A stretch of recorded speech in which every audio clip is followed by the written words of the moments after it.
कहानी की शुरुआत होती है फ्यूचर यानी आने वाले वक्त की टाइमलाइन को दिखाने से, जहाँ मौसम के हालात काफी खराब हो गए हैं क्योंकि सूरज की तरह का जलता हुआ एक और सितारा आसमान में आ गया है, जिससे जमीन पर रहने वाले लोगों को एक नहीं बल्कि दो सूरज की गर्मी का सामना करना पड़ रहा है। लोगों को बचाने के लिए अंडरग्राउंड एक काफी बड़ा शहर बनाया जाता है जिसका नाम सिटी ऑफ एम्बर होता है। यहाँ लोग रहना शुरू कर देते हैं और लोग यहाँ तकरीबन 200 सालों तक रह सकते थे क्योंकि इतने वक्त ही रिसोर्सेज यानी वसाइल जैसे कि खाना वगैरह मौजूद थे। 200 सालों के बाद ही एम्बर शहर के लोगों को जमीन पर जाने की इजाजत मिलेगी, पर वो भी एक खास रास्ते के जरिए, जिस रास्ते का कागज पर एक नक्शा बनाया जाता है और साथ कुछ जरूरी बातें और असूल लिखकर एक ब्रीफ केस में बंद कर दिया जाता है, क्योंकि जब लोगों ने यहाँ से जाना था 200 सालों के बाद तभी वो खोलना था। फिर ब्रीफ केस तैयार करके पहले मेयर के हवाले कर दिया जाता है और वक्त गुजरने के साथ साथ नई आने वाले मेयर को दिया जाता है। अब ऐसे ही काफी सालों तक चलता रहता है, पर एक दिन जब मौजूदा मेयर की मौत होती है तो ये ब्रीफ केस आगे किसी को भी नहीं दिया जाता, बल्कि इसे एक जगह पर रख दिया जाता है। एक किस्म का लोगों ने उसे बुला ही दिया था। अब यूं ही काफी साल गुजर जाते हैं और एक दिन ब्रीफकेस अपने आप ही खुल जाता है।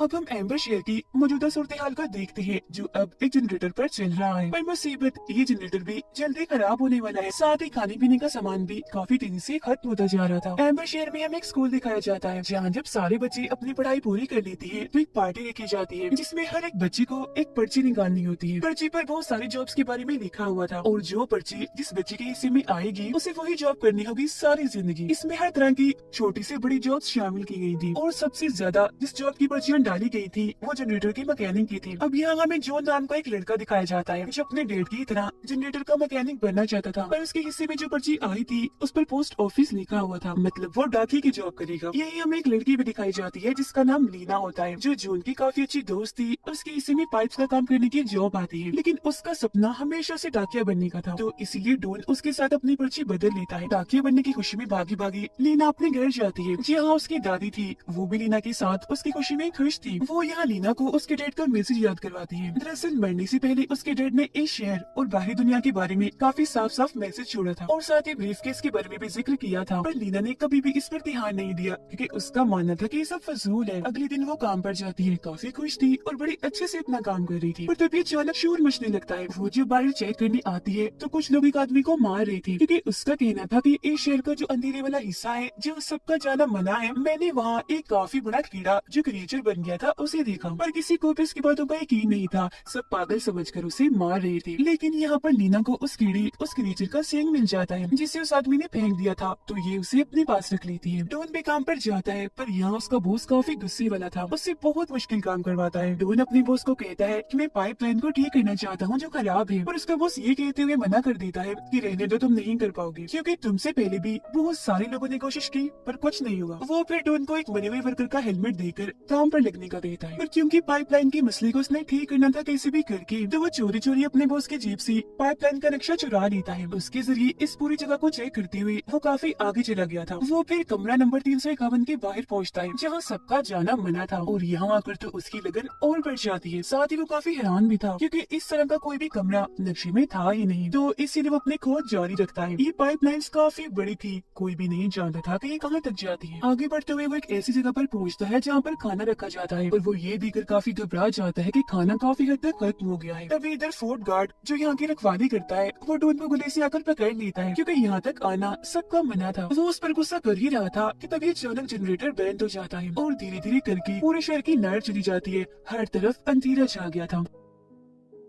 अब जनरेटर को फिलहाल तो ठीक कर लिया जाता है, पर सब जानते थे कि वो ज्यादा टाइम तक चलने वाला नहीं है। इसी रात लीना अपनी दादी के घर जाती है और उनसे उस ब्रीफकेस के बारे में पूछती है। दरअसल जब भी ब्रीफकेस का सिलसिला चल रहा था तो लीना की दादा भी मेयर थे और उनकी मौत होने के साथ ये ब्रीफकेस आगे किसी मेयर को भी नहीं दिया गया। वो ब्रीफकेस को ढूंढती है जो उससे मिल तो जाता है, पर वो नहीं जानती थी कि आखिर इसके साथ करना क्या है। अगले दिन जब लीना मेयर के पास जाती है तो वो खाने के डिब्बे छुपा रहा था जिसे वो देख चुकी थी। मेयर यहाँ लगी कुछ तस्वीरें लीना को दिखाता है जिसमें उसकी दादा की तस्वीर भी थी और उन्होंने ये ब्रीफकेस पकड़ा हुआ था। अब उन लोगों के ऊपर हालात खराब होने लगते हैं क्योंकि अब उन्हें खाने पीने और दवाइयों की तंगी से गुजरना पड़ रहा था। अब लीना डॉन से मिलती है और उसे वो सींग देती है जो उसी बड़े कीड़े यानी क्रिएचर का था जिसे आदमी ने फेंक दिया था। डॉन सींग लेकर अपने डैड की मदद से पता लगवाता है कि ये असली है या नहीं। उसके डैड के पास काफी जानकारी थी इस बारे में, पर उन्हें भी समझ नहीं लगती कि आखिर किसी कीड़े का सींग इतना बड़ा कैसे हो सकता है। वो फिर डॉन की मदद करने से इनकार कर देती है क्योंकि वो नहीं चाहती थी कि वो इस शहर के बारे में ज्यादा खोज करे। उसके डैड डैड से भी कोई मदद ना मिलने पर लीना उसे वो ब्रीफ केस दिखाती है जिसमें से एक फटा हुआ कागज का टुकड़ा, एक प्लेट और कांच का टुकड़ा मिलता है जिस पर एक निशान बना हुआ था। वो फटे हुए कागज के टुकड़ों को जैसे ही जोड़ती है उन्हें शहर से बाहर जाने का रास्ता मिल जाता है, यानी बाहर दुनिया में जाने का, क्योंकि यही वो नक्शा था जो शुरुआत में ब्रीफ केस में रखा गया था। और उस रास्ते तक जाने के लिए इन्हें कमरा नंबर 351 से गुजरना था। ये लोग अब जैसे वहाँ जाते हैं एक लंगड़ाते हुए आदमी को पाते हैं जो इन्हें देखते ही वहाँ से भाग जाता है। उसने अपने हाथ में खाने के डब्बे पकड़े हुए थे जिन्हें भी वो वहीं गिरा देता है, और वो देखकर डॉन काफी हैरान हो गया था क्योंकि वो खाने के डब्बे तो बहुत पहले ही शहर में खत्म हो गए थे, जिसका मतलब था कि लोगों से झूठ बोलकर ये खाना कहीं छुपाया हुआ है। अब इससे पहले वो कुछ और चेक कर पाते वहाँ एक बहुत बड़ा क्रिएचर इन पर हमला कर देता है जो असल में वो एक कीड़ा था और अब क्रिएचर बन चुका था। तो अब अपनी जान बचाने के लिए इन्हें यहाँ से भागना पड़ता है। लीना की नजर डॉन के हेलमेट पर जाती है जिस पर लीना के डैड का नाम लिखा हुआ था, जो देख वो समझ जाती है कि मेरे डैड यही काम इन्हीं पाइपलाइन का काम ही करते थे जो कि अब जिंदा नहीं है, तो वो उन्हें याद करने लगती है। ये देखकर लीना अब अपनी आंटी के घर जाती है और अपने डैड की मौत के बारे में पूछती है कि वो कैसे हुई थी। वो बताती है कि तुम्हारे डैड को इस शहर से निकलने का बहुत शौक था और एक रास्ता उन्होंने खोज भी लिया था, पर मिशन के पूरा होने से पहले ही उनके डूबने से मौत हो गई। अपने डैड की ऐसी मौत का सुनकर वो बहुत ज्यादा दुखी हो जाती है। साथ ही वो वहाँ फोर्ट गार्ड को भी देख लेती है जो लंगड़ाता हुआ आ रहा था। उसे देखकर लीना को वही रात वाली बात याद आती है और वो सीधा डॉन के पास जाकर उसे सारी बात बताती है कि उस रात खाना चुराकर और कोई नहीं बल्कि फोर्ट गार्ड ही लेकर भाग रहा था क्योंकि वो भी लंगड़ा है। तो इसीलिए अभी लोग कमरा नंबर 351 में जाते हैं जहाँ आने के बाद ही दंग रह गए थे क्योंकि ये पूरा ही कमरा खाने से भरा हुआ था जिसे कि लालची मेयर ने अपने लिए जमा किया हुआ था यहाँ पर, और ये खाना इतना ज्यादा था कि उसकी पूरी जिंदगी तक चल सकता था, जबकि उसके लोग बेचारे भूखे मर रहे थे। वे लोग वहाँ से भागकर लीना के घर आ जाते हैं। वो लीना के डैड की रिकॉर्डिंग सुनते हैं तो उसमें एक फौजी के बारे में बताया जा रहा था, इसीलिए वो फौरन भागकर अपने डैड के पास जाता है और उनसे लीना के डैड और फौजी के बारे में पूछने लगता है। तब उसके डैड बताते हैं कि लीना के डैड और फौजी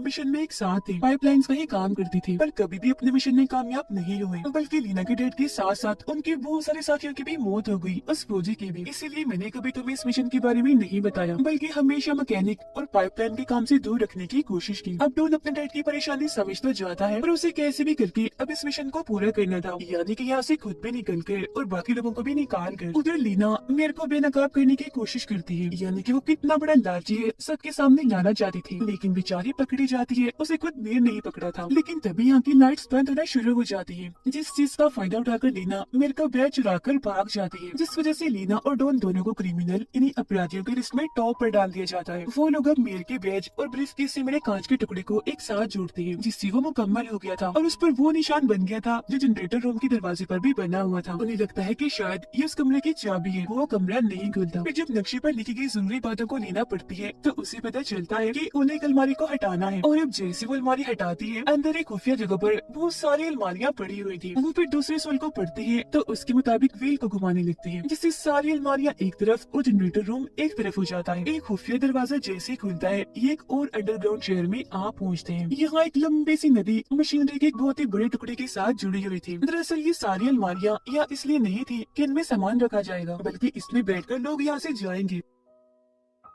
तीसरे सोल के मुताबिक इन्हें कंट्रोल रूम में जाना था, और अब यहाँ ये उस बैच और कांच के टुकड़े को एक चाबी की तरह जैसे इस्तेमाल करती है जो कंट्रोल रूम का दरवाजा खुल जाता है। अंदर आकर ये बहुत सारे बटन्स को देखते हैं जो यहाँ की सारी मशीनरी को कंट्रोल करती थी। बताई गई जरूरी बातों के मुताबिक वो जैसे व्हील को घुमाते हैं, बटन दबाते हैं तो मशीनरी अपने आप ही घूमने लगती है। लेकिन मुसीबत इनके लिए तब बढ़ती है जब पानी का प्रेशर बढ़ता है और शहर की लाइट्स अब तेज तेज काम करने लगती है। अचानक प्रेशर इतना बढ़ जाता है कि पाइप लाइन्स टूट जाती है, जिससे अब सैलाब आने का खतरा था। मैं जब सारे लोगों के साथ खड़ा हुआ था तो वहाँ भी सब हिलने लगता है, चिंगारियाँ आकर गिरने लगती हैं, जिससे मैं समझ जाता है कि मेरा राज सबके सामने आने वाला है और ये शहर भी सैलाब की वजह से तबाह होने वाला है। इसीलिए वो एक ऐसे कमरे में चला जाता है जहाँ पानी नहीं आ सकता था, लेकिन एक बहुत ही बड़ा क्रिएचर वहाँ आकर मेयर पर हमला कर देता है और उसे फौरन निकल जाता है। पानी का प्रेशर बढ़ता ही जा रहा था तो सारे सिस्टम को ठीक करने के लिए डॉन का बॉस वहाँ आता है और फिर डॉन से कहते हैं कि पानी के प्रेशर को रोकने, मशीनरी को ठीक करने के लिए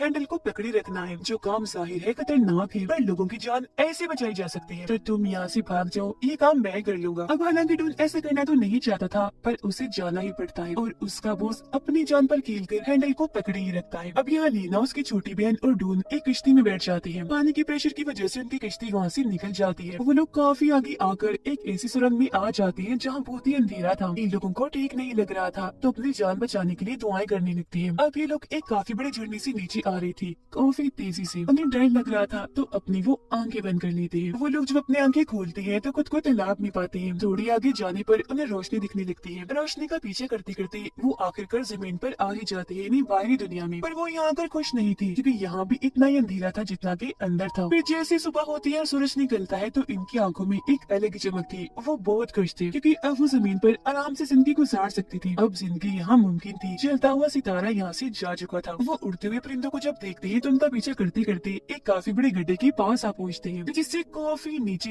एम्बर शेर को वो देख पा रही थी। लेकिन फासला इतना ज्यादा था कि इनकी आवाज वहाँ नहीं जाती। तभी इन्हें एक आइडिया आता है।